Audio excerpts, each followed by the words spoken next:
안녕하세요. 제2의 쉬운 통계와 수학입니다. 오늘은 3강으로 확률의 의미와 성질에 대해서 한번 알아보겠습니다. 확률은 통계와 아주 밀접한 관련을 가지는 부분으로 실제로 우리가 현대사회를 살아가면서 많이 사용하는 도구이기도 합니다. 미래에 어떤 일이 발생할지 우리가 장담하지 못하는 경우가 많죠. 이럴 때는 과거의 데이터를 수집해서 미래에 어떤 특정한 일이 벌어질 확률을 계산을 하고 그 확률을 토대로 의사결정을 할 때가 많습니다. 따라서 현대사회에서 확률은 굉장히 중요한 의사결정 도구라고 할 수 있고요. 반드시 배워야 되는 부분입니다. 첫 번째로는 집합이론에 대해서 한번 알아볼게요. 집합이론을 우리가 알기 위해서는 몇 가지 개념을 알아야 되는데 아마 여러분이 중학교나 고등학교 때 수학 시간에 배웠던 개념과는 살짝 다른 부분이 있을 겁니다. 그런 부분들에 대해서 하나하나씩 설명을 드릴게요.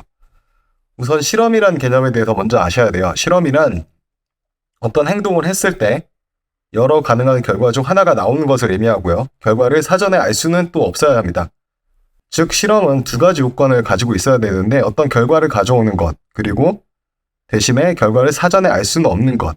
이 두 가지가 바로 실험의 요건입니다. 예를 들어 우리가 주사위를 던진다고 한번 가정을 해볼게요.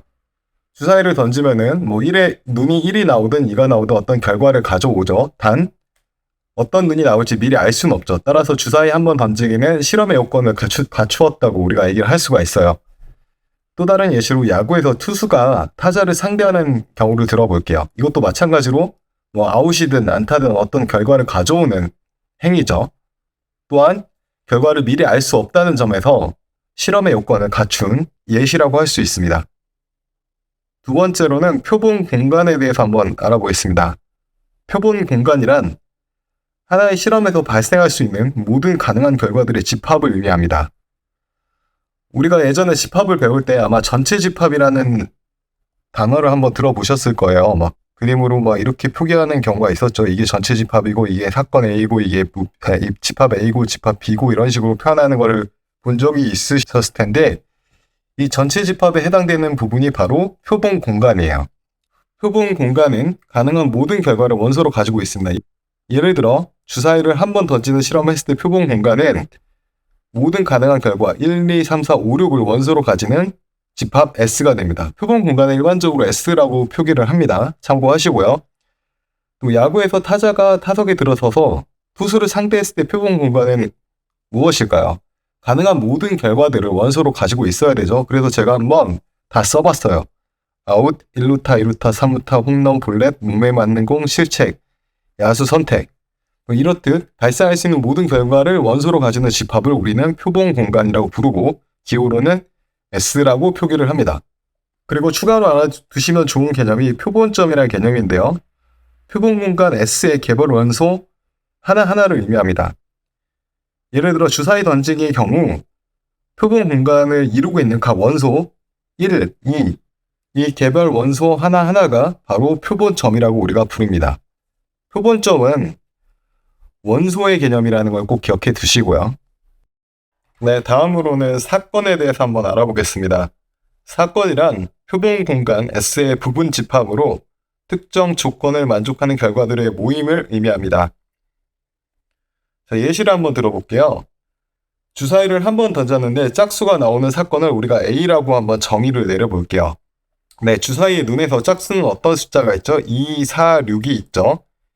이 세 가지 숫자를 원소로 가지는 것을 우리가 A라고 정의 내리고 A라는 사건이라고 부를 수가 있다는 뜻입니다. 근데 사건은 반드시 두 개 이상의 원소를 가져야 되는 건 아니에요. 한 개의 원소만 가지는 사건을 우리가 정의할 수 있고 그런 것도 우리가 사건이라고 부를 수가 있습니다. 예를 들어 주사위를 한 번 던졌는데 3이 나오는 사건을 우리가 B라고 규정을 내려볼게요. 그럴 때 이 B라는 사건은 3이란 원소 하나만 가지는 집합으로 우리가 정의를 내릴 수 있습니다. 즉 사건은 하나의 원소만 가질 수도 있다는 것이죠. 그리고 어떤 사건이든 표본 공간 S에 포함되는 부분 집합입니다. 우리가 표본 공간을 전체의 집합과 같다고 했죠. 표본 공간 S는 전체를 항상 포괄하는 집합을 의미하기 때문에 어떤 사건이든 이 표본 공간에 포함되는 부분 집합일 수밖에 없습니다. 이 점도 꼭 알아두시길 바랍니다. 자, 근데 여기서 한 가지 중요한 점을 한 가지 짚고 넘어가 볼게요. 여러분들이 꼭 아셔야 될 부분이 있는데 우리가 아까 표본점을 정의를 했을 때 뭐라고 정의를 했냐면은 표본 공간 S의 개별 원소 하나라고 정의를 했습니다. 그러니까 표본점이라는 거는 원소의 개념인 거예요. 어떤 표본 공간을 이루고 있는 하나하나의 결과값, 그 값 자체를 의미하는 거고요. 사건은 우리가 뭐라고 정의했냐면은 표본 공간 S의 부분 집합으로 정의했습니다. 그러니까 사건은 집합의 개념인 거예요. 이 두 가지가 좀 약간 다릅니다. 원소와 집합의 개념이 달라요. 원소는 우리가 일반적으로 어떻게 표현을 하냐면은 예를 들어 표본 공간 S가 있을 때 어떤 원소 A가 집합 S에 속한다 이렇게 표현을 하거든요. 그런데 집합은 집합 A가 있다고 쳤을 때 S에 포함된다라고 속한다라고 표현하진 않아요. 이건 틀린 표기예요. 집합 A는 S의 부분 집합이다라고 표기를 하는 게 맞습니다. 이런 차이가 왜 생기냐면은 원소와 집합의 개념이 다르기 때문입니다. 구체적으로 어떻게 다른가 예시를 통해서 한번 설명을 해봐 드릴게요. 우리가 어떤 반이 있는데, 어떤 학급이 있는데 학생이 5명 있다고 가정을 해볼게요. 학생들은 각각 이름이 A, B, C, D입니다. 이 학생 한 명 한 명은 우리가 원소라고 할 수가 있어요. 이 학생 한 명 한 명은 모두 원소라고 할 수 있는 반면에 우리가 예를 들어 선생님이 조별 과제를 한번 해보자. 따라서 조편성을 하겠다라고 해서 A, B를 한 조로 묶고 C, D를 또 한 조로 묶고 E는 그냥 혼자 한 조를 해라 해서 3개의 조를 편성했다고 가정을 해볼게요. 이렇게 편성된 조가 바로 집합의 개념이라고 생각하시면 돼요. 비유를 통해 설명을 드리니까 좀 이해하기가 좀 더 쉬워지셨죠? 그리고 어떤 대상이 원소일 때는 어떤 특정 집합에 포함된다라고 표현을 하게 되고요. 기호는 이렇게 써요. 그리고 집합이란 개념으로 정의되는 것들은 이 원소를 쓸 수 없고 다른 집합의 부분 집합이다라는 표기를 씁니다. 두 표기가 다르니까 반드시 구별해서 기억해 두시기 바랍니다.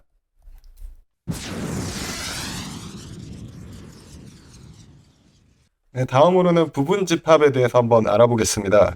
부분 집합이란 어떤 집합 A의 모든 원소가 다른 집합 B에 포함될 때 A를 B의 부분 집합이라고 우리가 부릅니다. 앞서 우리가 표본 공간에 대해서 배웠는데 표본 공간은 모든 사건의 결과를 포함하는 집합이었죠. 따라서 어떤 사건이든 표본 공간의 부분 집합이 됩니다. 예시를 통해 한번 설명을 드릴게요. 어떤 주사위 던지기에서 짝수가 나온 사건을 A 이상의 수가 나온 사건을 B라고 우리가 정의를 내릴 때 A의 원소는 2, 4, 6 그리고 B의 원소는 2, 3, 4, 5, 6이 되겠죠. 보시듯 A의 모든 원소, 즉 2, 4, 6이 B의 원소로도 포함되어 있기 때문에 우리는 이런 경우 A는 B의 부분 집합이라고 말할 수가 있는 것입니다. 재미있는 것은 공집합 파이도 표본 공간의 부분 집합입니다. 공집합이란 뭐냐? 바로 아무 원소도 포함하지 않는 집합으로 일반적으로 우리가 파이라고 표기를 합니다. 이 공집합도 우리가 표본 공간의 부분 집합이라고 부르고요. 확률에서는 공집합은 보통 발생이 불가능한 사건을 나타냅니다. 예를 들어 주사위를 던졌을 때 7이 나오는 사건은 발생이 불가능하겠죠. 이런 사건을 우리가 공집합으로 표현을 할 수가 있는 것입니다. 또 하나 주의해야 할 점이 있다면 공집합은 집합임에도 중괄호를 써서 표현하지 않아요. 예를 들어 우리가 중괄호 파이라고 표기를 하면 이건 틀린 표기가 됩니다. 공집합은 중괄호 없이 그냥 파이로만 표기를 해야 합니다. 그리고 제가 공집합의 개념에 대해서 좀 더 쉽게 이해하실 수 있도록 쇼츠를 준비해 왔는데요. 한번 보고 오시겠습니다. 공집합은 왜 필요할까? 숫자에서 0을 생각해보자. 1개, 2개처럼 무언가 있다를 표현하기 위해선 아무것도 없다는 기준이 필요하다. 그게 바로 0이다. 집합도 마찬가지이다. 원소가 있는 집합이 있다면 아무 원소도 없는 집합도 필요하다. 우리는 이런 집합을 공집합이라고 부른다. 예를 들어 두 집합의 교집합이 없을 때 우리는 없다라고 말하는 대신 공집합으로 표현할 수 있다. 그리고 공집합은 절대 일어날 수 없는 사건을 나타내기도 한다. 예를 들어 야구에서 골이 나오거나 주사위를 던져 7이 나오는 경우처럼 발생 자체가 불가능한 사건을 공집합으로 표현할 수 있고 이러한 사건이 발생할 확률은 0이 된다. 네, 쇼츠 잘 보고 오셨나요? 제가 이렇게 중간중간 쇼츠를 매번 강의 때마다 넣어 드릴 테니까 앞으로도 많은 기대해 주시고요. 혹시나 뭐 강의 내용을 들으시다가 어떤 내용이 좀 이해가 안 된다, 나중에 쇼츠를 제작해 달라고 요청을 하시면은 가능한 경우에 한해서 제작할 수 있는 경우는 제작해서 따로 쇼츠로 또 올려드리도록 하겠습니다. 네, 이제 다음으로 여사건에 대해서 한번 알아보겠습니다. 여사건이란 어떤 사건 A가 일어나지 않는 모든 경우를 모은 사건을 의미합니다. 예를 들어 주사위를 한 번 던졌는데 짝수가 나오는 사건을 우리가 A라고 정의했다고 가정을 해볼게요. 그러면은 A의 여사건, 우리가 표기는 AC라고 표기를 하는데 여사건이란 무엇이냐? A를 제외한 모든 결과를 원소로 포함하는 집합을 의미합니다. A가 2, 4, 6이니까 나머지 결과 모두를 다 가져오면 뭐가 있죠? 1, 3, 5가 있죠? 이렇게 1, 3, 5를 원소로 가지는 사건을 우리가 A의 여집합이라고 부릅니다. 야구를 통해 한번 설명을 해드릴게요. 타자가 투수를 상대했는데 아웃된 사건을 A라고 우리가 규정을 하고, 따라서 A는 아웃만을 원소로 가진다고 가정을 해볼게요. 이때 A의 여사건은 뭐냐? 아웃을 제외한 모든 결과를 원소로 가지고 있는 사건을 바로 AC, A의 여사건이라고 부릅니다. 아웃을 제외한 결과는 1루타, 2루타, 3루타, 홈런 등등이 있겠죠. 여사건은 뭐 개념이 그렇게 어렵지 않기 때문에 여기까지만 하고 넘어가겠습니다. 다음으로는 배반 사건에 대해서 알아볼게요. 배반 사건이란 동시에 일어날 수 없는 두 사건을 의미합니다. 즉 공통된 결과를 전혀 가지고 있지 않는 사건들을 의미하고요. 기호로 표현하면 A 교집합 B가 없는 것, 즉 공집합의 상태일 때 우리가 A와 B를 배반 사건이라고 표현을 합니다. 예시를 통해 한번 다시 또 살펴볼게요. 주사위를 한 번 던졌는데 짝수가 나온 사건을 A, 홀수가 나온 사건을 B라고 우리가 정의를 했을 때 이 두 사건은 서로 공통된 결과를 전혀 가지고 있지 않죠. 따라서 A와 B는 배반 사건이라고 표현할 수 있습니다. 마찬가지로 또 야구를 예시로 설명을 드려볼게요. 타자가 투수를 상대했는데 장타를 친 사건을 A라고 우리가 규정을 하면은 2루타, 3루타 홈런을 원소로 가지겠죠. 그리고 아웃된 사건을 B라고 정의하면은 B는 아웃만을 원소로 가지겠죠. 이 A와 B라는 사건은 서로 공통된 결과를 가지고 있지 않기 때문에 배반 사건이라고 우리가 부를 수가 있습니다.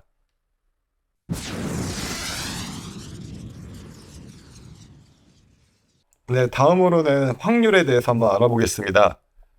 확률에는 크게 수학적 확률과 통계적 확률이 있는데요.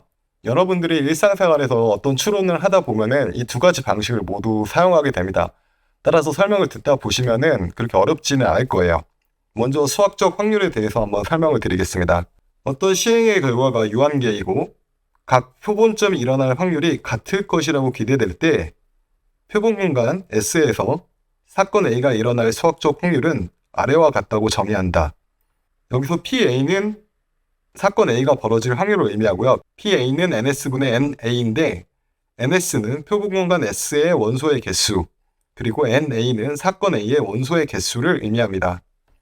중요한 거는 수학적 확률의 정의에서 각 표본점이 일어날 확률이 같을 것이라 기대된다고 얘기를 했다는 것입니다. 이런 전제 조건 하에서만 우리가 수학적 확률을 적용하고 실제로도 일상생활에서도 여러분이 이렇게 하고 계세요. 예를 들어 주사위의 눈이 1이 나올 확률이 누구나 쉽게 6분의 1이라고 우리가 계산을 할 수 있죠. 왜 그런 계산을 할 수가 있는 걸까요?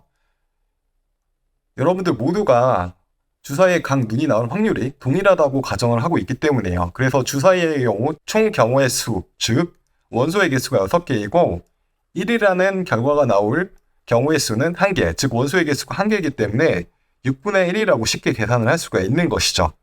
이렇듯 어떤 결과, 즉 어떤 원소의 발생 가능성이 동일하다고 가정할 때는 수학적 확률을 적용을 할 수가 있습니다. 동전 던지기도 비슷하겠죠. 앞면이 나올 확률이 우리가 2분의 1이다 라고 쉽게 계산할 수 있는 것은 앞면이든 뒷면이든 각 원소의 결과가 나올 확률이 동일하다고 우리가 가정을 보통 하기 때문입니다. 다음으로는 통계적 확률에 대해서 한번 알아볼게요. 통계적 확률은 그럼 언제 써야 되냐? 앞서 수학적 확률에서 전제한 조건을 우리가 만족하지 못할 때 우리가 통계적 확률을 쓰게 돼요. 예를 들어 야구의 경우를 들어볼게요. 야구에서 타자가 아웃될 확률과 안타를 칠 확률이 동일하다고 우리가 가정할 수 있나요? 보통 그렇지 않죠. 우리가 3할 타자만 돼도 훌륭한 타자라고 하잖아요, 보통. 안타를 칠 확률이 30%만 돼도 훌륭한 타자라고 하기 때문에 아웃될 확률과 안타를 칠 확률은 다르다고 할 수 있죠. 많이 다르다고 할 수가 있죠. 이럴 때는 우리가 통계적 확률을 적용해야 돼요. 그러면 통계적 확률이란 무엇인가? 같은 실험을 n번 반복하여 사건 A가 일어난 횟수를 NA라 할 때 시도 횟수를 한없이 크게 함에 따라 n분의 NA가 일정한 값 P에 가까워지면 P를 A의 통계적 확률이라고 부릅니다. 예를 들어 야구를 또 한번 예시로 들어볼게요. 우리가 출루 같은 경우도 보통 아웃보다 출루의 확률이 더 낮고요. 출루도 4할만 되면 굉장히 훌륭한 타자라고 하거든요. 그래서 이번에 출루를 한번 예시로 들어볼게요. 타자가 500번 타석에 들어서서 200번 출루에 성공했다면 출루에 성공할 확률은 통계적 확률의 기법에 의해 0.4가 됩니다. 500분의 200이 되니까요. 이렇듯 야구에서 아웃과 안타, 출루와 아웃처럼 발생 확률이 동일하다라고 가정할 수 없는 경우들이 있을 때는 우리가 본능적으로 통계적 확률을 사용하고 실제로 이게 개념적으로도 존재한다는 뜻입니다. 다음으로는 확률의 기본 성질에 대해서 한번 알아볼게요. 확률의 기본 성질은 크게 어렵지 않습니다. 어떤 사건 A가 발생할 확률은 0보다는 크고 1보다는 작습니다. 어떤 사건이든 이건 동일해요. 왜냐하면 확률의 범위가 일반적으로 우리가 0에서 100%라고 규정을 하죠. N%에서 100%. 100%는 곧 1을 의미하기 때문에 어떤 사건이든 그 값은 1보다 클 수가 없고요. 0보다는 커야 됩니다. 우리가 보통 확률을 마이너스라고 표현하진 않죠. 따라서 0보다는 커야 됩니다. 어떤 확률이든. 그리고 두 번째, 표본공간 S에 대해서 PS는 1이다. 이거는 S라는 사건이 발생한 확률은 1, 즉 100%다. 이렇게 해석을 하시면 좀 어려워져요. 이건 어떻게 해석을 하셔야 되냐면은 어떤 사건이 벌어졌을 때 그 사건이 표본 공간에 속할 확률이 100%다. 이렇게 해석을 하셔야 돼요. 아래 제가 써놨죠. 표본 공간은 모든 사건의 결과를 포함하고 있으므로 어떤 사건이든 발생하면 결국 표본 공간 안에 포함이 되도록 되어 있습니다. 그리고 슈츠를 통해 아까 보셨지만 공집합 파이에 대해 그 공집합이라는 사건이 발생할 확률은 0이 됩니다. 네, 다음으로는 확률의 덧셈 정리에 대해서 한번 알아볼게요. 확률의 덧셈 정리란 두 사건 A, B에 대해 사건 A 또는 B가 일어날 확률 A의 합집합 B는 PA 플러스 PB 마이너스 PA와 B의 교집합이다 라는 의미입니다. 우리가 보통 A 또는 B를 A 합집합 B라고 표현을 하거든요. 이 A 또는 B 두 사건이 벌어질 확률은 다음과 같다는 뜻이에요. 자, 이렇게 되는 이유를 다이어그램을 이용해서 한번 설명을 드릴게요. 예를 들어 사건 A를 주사위를 던졌는데 짝수의 눈이 나오는 사건이라고 정의를 내려볼게요. 그럼 A의 원소는 2, 4, 6이 되죠. 그리고 사건 B는 4 이상의 수가 나오는 사건이라고 우리가 정의를 내려보겠습니다. 그럼 B라는 사건은 원소를 4, 5, 6으로 가지게 되죠. 이 경우 다이어그램으로 나타내면 다음과 같이 우리가 표현을 할 수 있겠죠. 자, 그러면은 전체 경우의 수 6가지 중에 A 또는 B가 발생할 사건의 경우의 수는 총 몇 가지인가요? 4가지죠. 따라서 답은 쉽게 6분의 4, 즉 3분의 2라고 우리가 구할 수 있는데요. 이를 공식을 통해 한번 적용을 해볼게요.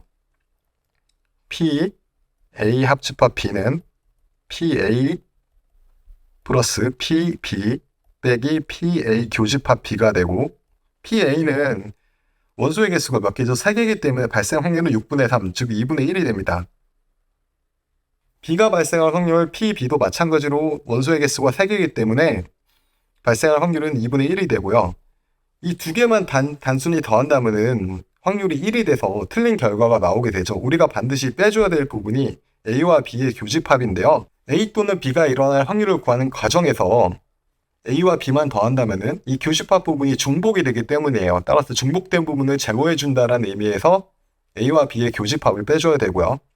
A와 B의 교집합은 4, 6으로 두 개의 원소가 있죠. 두 개의 원소를 가지고 있기 때문에 A와 B의 교집합이 발생할 확률은 총 6분의 2, 즉 3분의 1이 됩니다. 따라서 이렇게 계산을 했을 때 1-3분의 1이 돼서 3분의 2라는 올바른 확률을 우리가 구할 수가 있습니다. 네, 이렇듯 사건이 두 개일 때 확률의 덧셈 정리에 대해서도 알아봤고, 다음으로는 사건이 세 개일 때 확률의 덧셈 정리에 대해서도 한번 알아볼게요. 세 사건 A, B, C에 대해 사건 A 또는 B 또는 C가 일어날 확률은 다음과 같습니다. 보시면 각 사건이 일어날 확률을 더해주고 중복분인 각 사건의 교집합 부분을 빼주죠. 그리고 세 사건 모두의 교집합을 한번 더해줘요. 이걸 그냥 간단히 암기하셔도 되는데 그 원리를 한번 설명드리고 넘어가 볼게요. 자, 이렇게 다이어그램으로 나타내 봤는데요. 이 부분은 몇 번 중복이 되죠? 2번 중복이 되죠. 그리고 이 부분도 마찬가지고 이 부분도 마찬가지로 2번씩 중복이 돼요. 근데 이 부분은 몇 번 중복이 되죠? 이 부분은 3번 중복이 됩니다. 따라서 이 2번씩 중복되는 부분은 한 번씩만 빼주면 되는데 이 3번이나 중복되는 부분은 2번을 빼줘야 돼요. 근데 계산을 하다 보면은 이 부분을 빼주다 보면 얘는 이 A, B, C 모두 공통인 부분은 3번이나 빠지게 돼요. 3번이나 빠지기 때문에 한 번은 다시 더해줘야 되는 거죠. 이렇게 설명드리면 좀 이해가 가시나요? 어쨌든 이 부분은 나중에 쓰실 일이 있으시기 때문에 꼭 암기해 두시는 게 좋습니다. 네, 다음으로는 여사건의 확률에 대해서 한번 알아보겠습니다. 여사건 관계에 있는 사건끼리는 다음이 성립한다. A의 여사건이 발생할 확률은 1 빼기 A가 발생할 확률과 같고 또한 사건 A가 발생할 확률은 1 빼기 A의 여사건이 발생할 확률과 같다는 의미인데요. 예시를 통해 한번 설명을 드려볼게요. 주사위를 한번 던져서 3 이상의 수가 나오는 사건을 A라고 했을 때 A는 3, 4, 5, 6을 원소로 가지는 사건이고 A의 여집합은 1, 2를 원소로 가지는 사건이라고 할 수 있겠죠. A의 여사건이 발생할 확률 PA의 C는 1 빼기 3분의 2인데 이 3분의 2가 바로 PA에 해당이 되겠죠. 반대로 사건 A가 발생할 확률 PA는 1 빼기 A의 여사건의 확률인데 이 3분의 1이 바로 A의 여사건의 확률이라고 할 수 있습니다. 다이어그램으로 나타내면 다음과 같고요. 우리가 이 네모난 박스를 전체의 확률, 즉 표본 공간 전체의 확률 1이라고 가정을 했을 때 PA는 이 그림으로 봐도 쉽게 1 빼기 PAC라는 걸 알 수가 있죠. 반대로 PAC도 1 빼기 PA라는 걸 이 그림을 통해 쉽게 이해하실 수가 있습니다. 그럼 이 여사건의 확률의 법칙을 우리가 왜 배우냐? 나중에 여러분이 통계의 복잡한 문제를 계산하시다 보면은 어떤 상황이 발생하냐면은 PAC는 구하기 쉬운데 PA는 구하기 어려운 경우가 있어요. 이럴 때는 PA를 구하기 위해서 1 빼기 PAC를 활용할 수 있고요. 반대로 PA는 구하기 쉬운데 PAC는 구하기 어려울 때가 있어요. 계산을 통해 구하기가 복잡할 때가 있는데 이럴 때는 PAC를 1 빼기 PA로 구하시면 됩니다. 따라서 나중에 여사건의 확률을 유용하게 활용될 기회가 많으니까 꼭 알아두시길 바랍니다.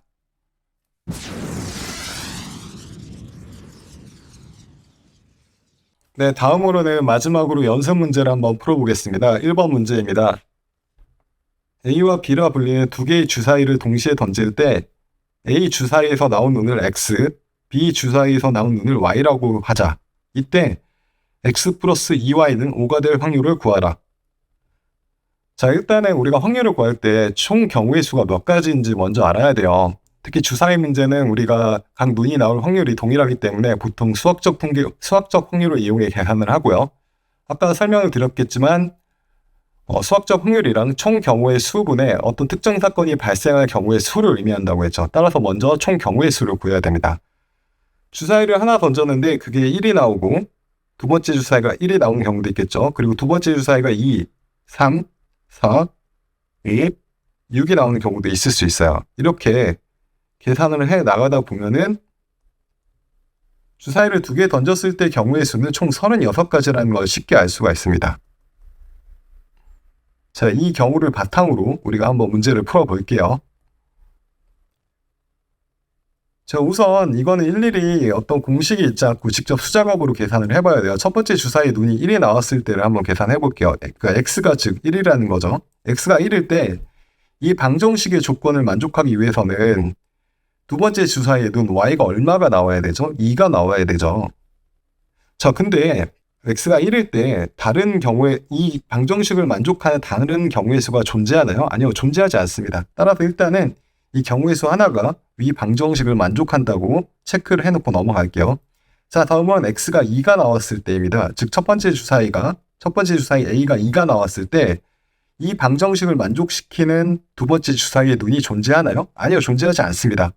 y가 1이면은 x 플러스 2y는 4가 되고 y가 2이면은 6이 돼버려요. 그래서 5를 만족하는 경우가 존재하지가 않습니다. 따라서 x가 2, 즉 주사위 a가 2가 나왔을 때 조건을 만족시키는 경우의 수 자체가 존재하지 않고요.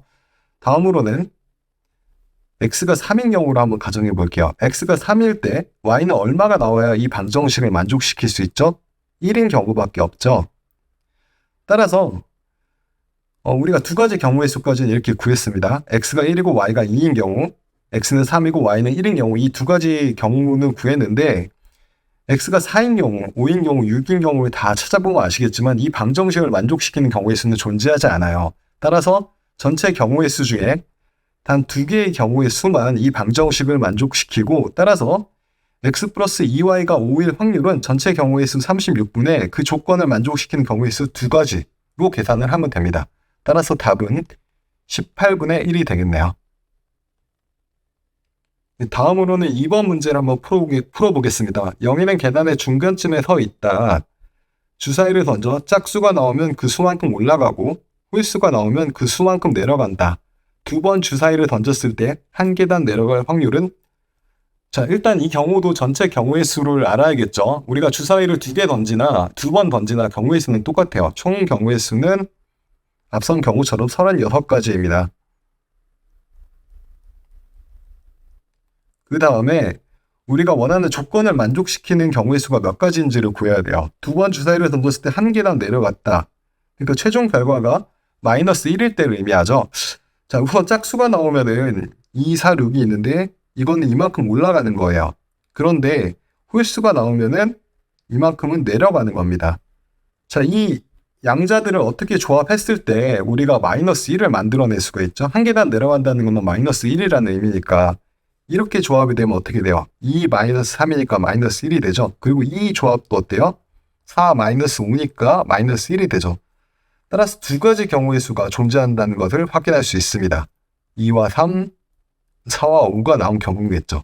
근데 이 조건을 만족시키는 경우의 수가 이 두 개가 전부일까요? 아닙니다. 순서가 바뀌어도 만족이 돼요. 3, 2도 어떻습니까?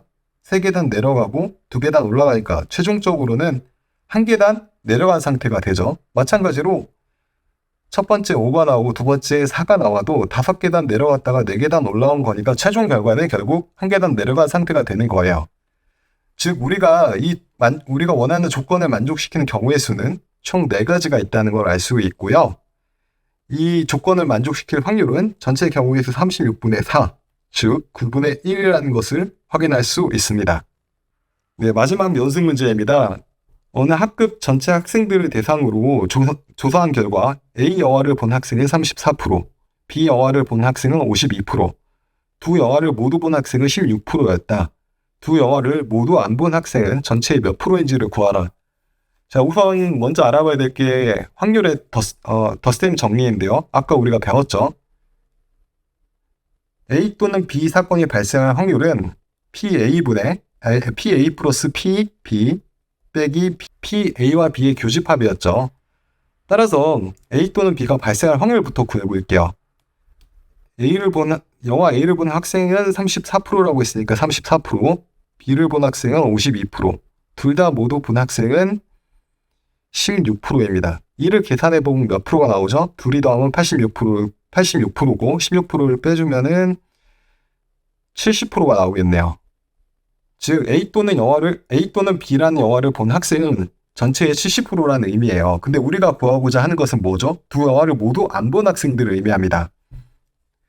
이때 우리가 활용할 수 있는 것이 바로 다이어그램과 여집합의 원리죠. 자, 다이어그램으로 먼저 설명을 드리면 전체 표공간 S에 A와 B가 있고 우리가 A와 B에 해당되는 이 영역의 확률은 70%라는 걸 이미 구했어요. 그러면은 둘 다 모두 안 본 학생은 어떤 거에 해당이 되죠? 이 A와 B의 합집합의 여집합이 돼요. 바로 이 공간을 의미하겠죠. 모두 안 본 학생은 따라서 어떻게 구할 수 있느냐? 우리가 여집합의 정리를 통해 배웠듯 A와 B의 합집합의 여집합의 확률은 1 빼기 A와 B의 합집합의 확률이 되겠죠. 따라서 1 빼기 70%인 0.7이 되고요. 답은 0.3, 즉 30%가 됩니다.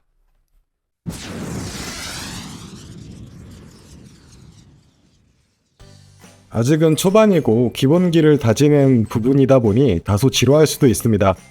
하지만 이후부터는 재미있는 내용들이 포함된 강의들이 있으니 힘을 내주시면 감사하겠습니다.